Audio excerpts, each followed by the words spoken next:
Samuel is a student at UCLA. He is also an illegal immigrant.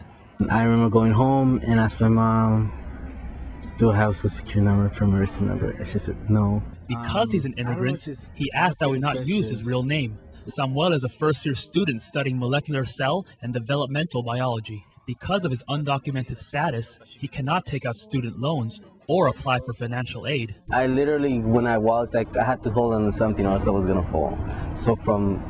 And that was just from not eating. And there were that I just literally not eating anything that whole day. For money, he mostly works by cleaning houses and trying for scholarships.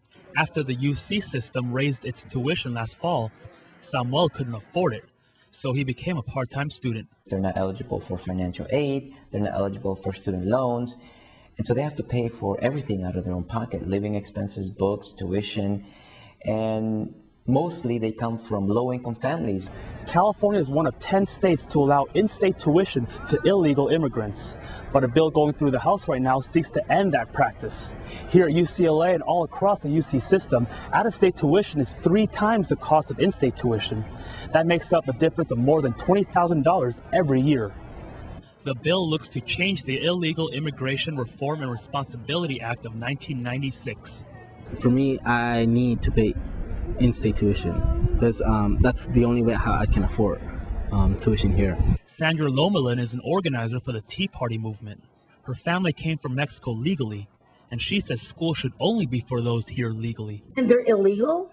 They shouldn't be there at all. They're taking spots from other people. Lomelin has no sympathy for illegal immigrants, even for students like Samuel. Thinking about charging more, how about getting rid of them and letting other Americans into those colleges, getting those scholarships?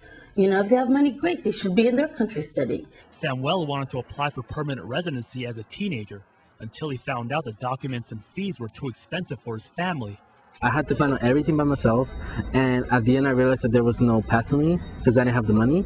Now, Samuel takes a bus to school.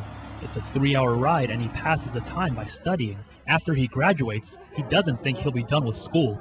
I'll probably go into med school. A little med school, I don't know, if you see a medical school, wow, that would be like, whoa, dreams come true. It would be if he can afford it. Kevin Liu, Annenberg TV News.